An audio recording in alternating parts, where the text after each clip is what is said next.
Hello, everybody. I'm Albert Raley, and I hope you know by now that I'm running for President of the United States in 2020.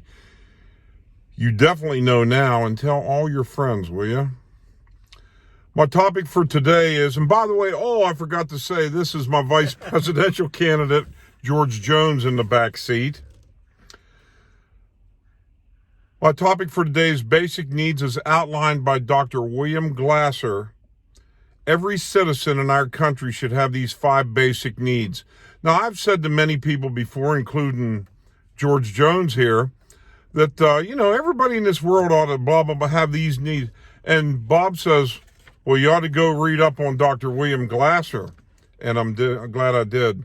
Number 1, survival. The need is physiological. The need for food, shelter, safety.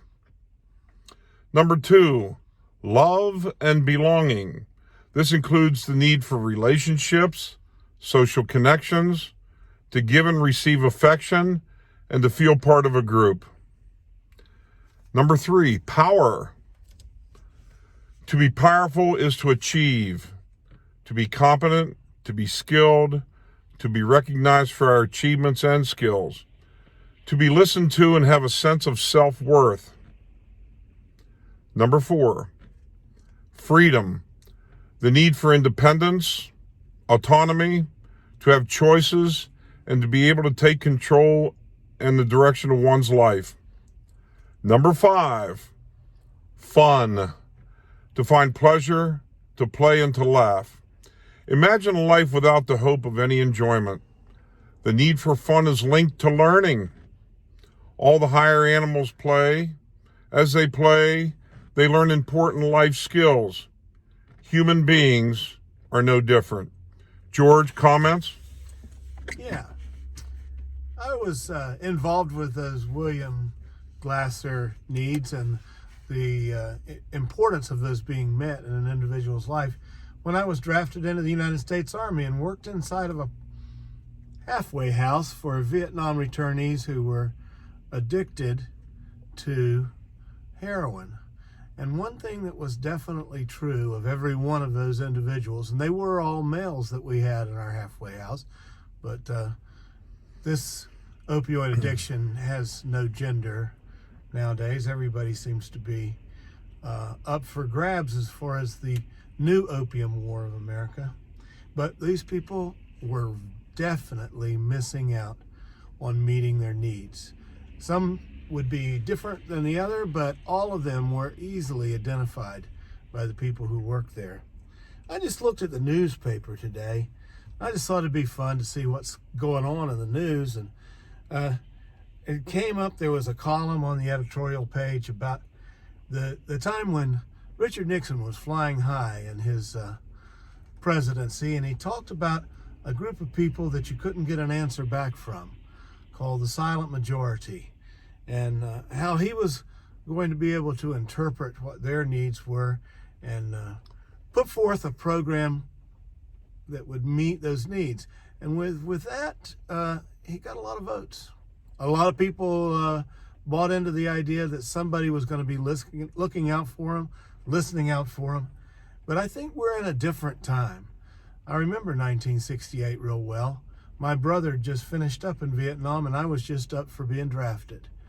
And that was a time of great division in our country. Some people were out on the streets. Some people were taken off for Canada. Some people were taken off into a pool of drugs. But people were trying to deny the realities of their age. I think this is the age for waking up. America needs to wake up. We have what we need. If we counted our blessings, we wouldn't be able to get around to doing anything else. We have so many as being citizens of the United States. But we're not counting our blessings. We're pointing fingers, calling names, saying this one isn't even worth listening to, that one isn't worth listening to. But I can tell you something. I've known Al for a long time. If he were sitting in the White House, he'd be listening. He wants to know what can be done to fix these problems, and we have plenty of them. On the bottom part of the editorial page, there's just a little mention of the state of West Virginia, which doesn't belong to everybody, but it's deep in my heart. And in the state of West Virginia, they're trying hard to do something about the foster care system. Right now, frequently, foster care students, foster care children who turn 18 years old, we don't have anything in place to give them to somebody that they can belong with. And at the end of their program, they're dropped off at a homeless center like trash. We need to think about who benefits by taking care of those children. Tell us that we can't afford it. I've often noticed that the people who tell us that we can't afford it are the ones that can afford so much more than I can as a well-paid American citizen. It's funny to me that people who are sitting on billions tell everybody we can't afford to take care of children. I think we really need to look at those needs again, think about what they are, and how we can put them to work in transforming our government so that you have a say. Don't sit there and be silent. Have a say. All you got to do is make a click or so, and you can jump on board. I want to say goodbye to you and have a wonderful Merry Christmas. Bye-bye. Bob, thank you. I couldn't have said it any better. Questions and answers.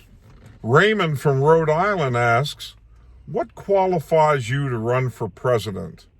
Well, first of all, I've met all the qualifications. Secondly, I'm doing all the legal things involving in running for president.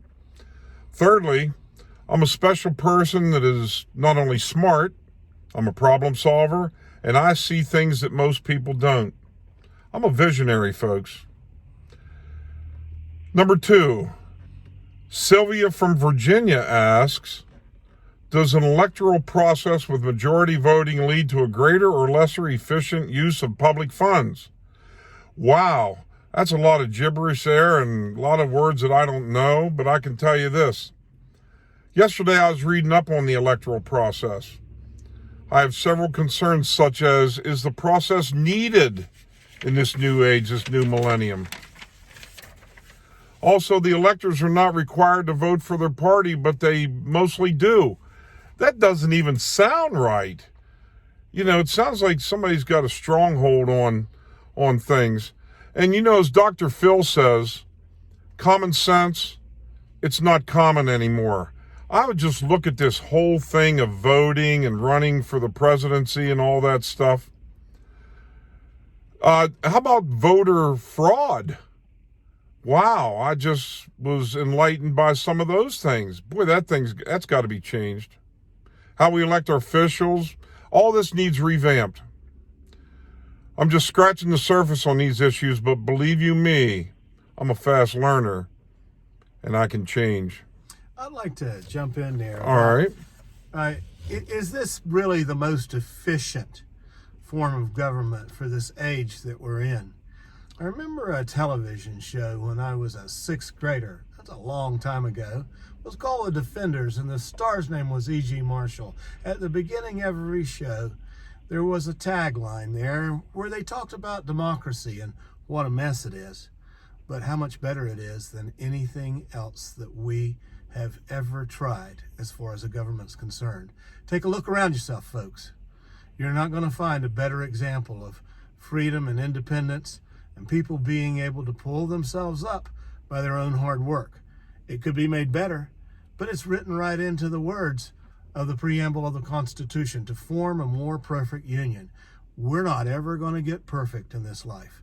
Not Al, not me, and not anybody who can hear us on the internet. But we can get more perfect. We can try way harder, and we can look at the problems and actually do something that will benefit that perfection coming to fruition. Number 3, Randy from California asks, what mechanism could be adopted to ensure better accountability on the part of political parties and leaders? Well, first of all, everybody that does a job needs to be held accountable. There ought to be a system in place to make sure of that. Well, I'm going to come flat out and tell you, I don't like this two-party system. The two major parties have a throat hold on the country. Too much patting your buddy on the back. Seemingly good, decent people going against common sense and better judgment to support their party. Everyone needs to be accountable again. Whether, again, it's working at Walmart or being in politics. Thanks for those questions, folks. One more thing, Al, and then I will be quiet. Hey, you do it. You talk A anytime. little loquacious here today, but right there in the Cumberland Times newspaper on the editorial page, we're talking about the situation at hand that we're speaking of here. It says a little group of men who not only enjoy the right of an instant rebuttal to every presidential address, may importantly wield a free hand in selecting and presenting the interpretations of the great issues of our nations. These few people have been making these decisions for the many, and the many ain't getting any. It's time. It's time for us to say, hey guys, we appreciate your billionaire viewpoint. We really like the fact that you're interested in our country and you want to be patriotic. And we want you to do something that will benefit the masses in such a way that our country will stand up and be healthy. That's why I picked him, folks. I'm doing what I'm doing out of necessity. The country is slipping. My friends say, Al, you can't cure the whole world. Well, I'm going to start by saving our country, and if I have time, I'll go with the rest of the world. Make me the first presidential candidate to be elected in this unprecedented fashion. The process may be different, but the quality will be better. Tell all your friends, share the videos, shout out to the country that Big Al is coming to town. Thanks. And by the way, this is not a paid show by the Albert Raley for Presidential Campaign Fund because we don't have any money. We don't need money. We just need to reach you and help you. Closing thoughts, George? Amen. Hey, thanks for tuning in. We'll try to do this on a weekly basis. And in January, we're going to start a talk show, a panel of people that's going to discuss all the issues in the country, how we can fix them. And, we even talk about some politics, too. But anyway, thank you.